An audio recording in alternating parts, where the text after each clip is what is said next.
हाँ जी, तो गाइज़ अस्सलाम वालेकुम। तो गाइज़ ये रही हमारी एग्जांपल नंबर 2.6। इसमें हमने गाइज़ बाय यूजिंग केसीएल हमने क्या करना है जी, हमने अननोन करंट्स वैल्यूज़ को मालूम करना है। तो ये आपके सामने शेप दी गई है। सबसे पहला काम होता है हमारा गाइज़ नोड्स को आइडेंटिफाई करना।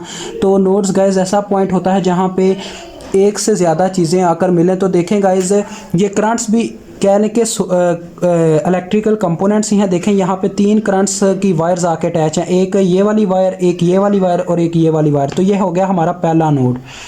उसके बाद गाइज ये हमारा दूसरा नोड है, क्योंकि यहाँ पे भी देखें 3 करंट्स की वायर अटैच हैं, एक इस वायर की और एक इस वायर और एक ये वायर। और ये हमारा तीसरा नोड है और ये हमारा चौथा नोड है।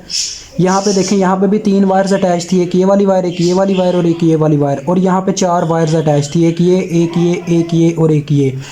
अब हमें ये नहीं पता ये कंपोनेंट्स इसमें कौन से लगे हुए, बस उसने मुझे कंपोनेंट्स के क्रॉस करंट्स की वैल्यूज़ दी हुई हैं। ये चौथा नोड है क्योंकि यहाँ पे 3 चीज़ें मिल रही हैं। तो हमने अपनी अक्लमंदी से ऐसे नोड को इस्तेमाल करना है जहाँ पे एक वैल्यू अननोन हो केसीएल को इस्तेमाल करते हुए, और 2 वैल्यूज़ नोन हो, जिससे हम ज़्यादा आसानी से हल कर पाएंगे। देखें गाइज, अगर मैं नोड 1 के ऊपर केसीएल अप्लाई करूँ तो इसमें 3 वायर्स जो हैं, इन तीनों की करंट्स मुझे अननोन है यानी नामालूम है। तो लिहाजा ये मेरे किसी काम का नहीं है नोड 1।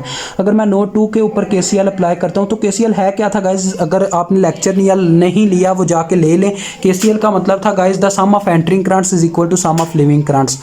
तो गाइज यहाँ पे क्या है, सिर्फ I1 अननोन है, बाकी दोनों वायर्स की करंट मुझे मालूम है। तो नोड 2 मेरे लिए मुनाफा दे सकता है मुझे नोड 2। तो मैं लिखूंगा अप्लाई केसीएल एट नोड 2।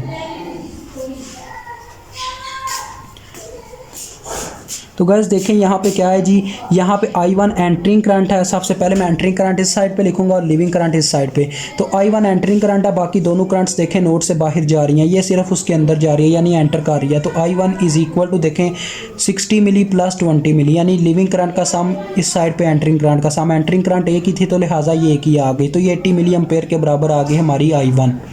तो I1 जी हमें मालूम हो गया जो कि 80 मिली एम्पेयर है।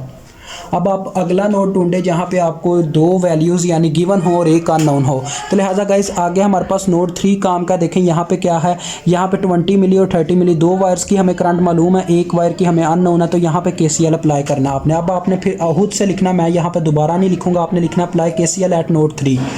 तो देखें गाइज यहाँ पे एंटरिंग करंट कौन सी है, 2 एंटरिंग करंट है, एक लिविंग करंट है। तो एंटरिंग करंट है 30 मिली और दूसरी है 20 milli is equal to leaving current जो कि I5 इससे बाहर जा रही है, बाकी दोनों इसके अंदर आ रही थी। तो लिहाजा I5 की वैल्यू हमें यहाँ से मिल गई जो कि आगे 50 मिली एम्पेयर। तो यहाँ पे आप मेंशन कर दें 50 मिली एम्पेयर। अब देखें गाइज, ये मैंने नोड 4 इसे लिख दिया हुआ, ये नोड 5 है क्योंकि मेरे पास नोड 4 पहले ही मेंशन है। तो ये नोड 5 है। अब गाइज नोड 5 भी मेरे लिए कह लें कि काबिल कबूल है, क्योंकि यहाँ पे भी देखा जाए तो यहाँ पे भी देखें 2 वायर्स की वैल्यूज़ मुझे मालूम है, एक वायर की वैल्यू अननोन है। तो लिहाजा मैं नोड 5 के ऊपर आप केसीएल अप्लाई करूँगा। आपने फिर से लिखना अप्लाई केसीएल एट नोड 5।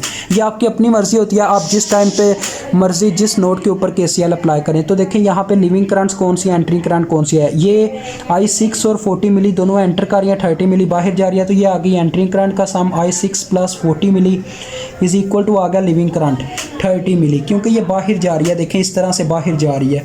तो I6 मेरे पास क्या आ गई गाइस, देखें -40 मिली उधर जाके हो गया प्लस 30 मिली। तो ये आ गई मेरे पास -10 मिली एम्पेयर। तो I6 भी गाइस मुझे मालूम हो गई, यहाँ पे मैं मेंशन कर देता हूँ -10 मिली एम्पेयर।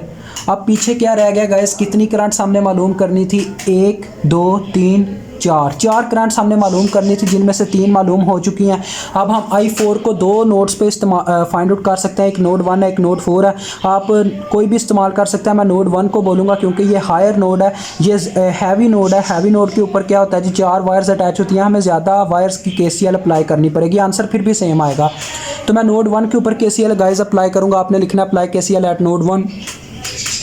तो देखें गाइस सिर्फ इसमें I4 एंटर कर रही है, बाकी दोनों बाहर जा रही हैं। तो I4 is equal to entering current is equal to leaving current I1 plus I6 यानी 80 मिली, उनकी वैल्यूज़ लिखूंगा।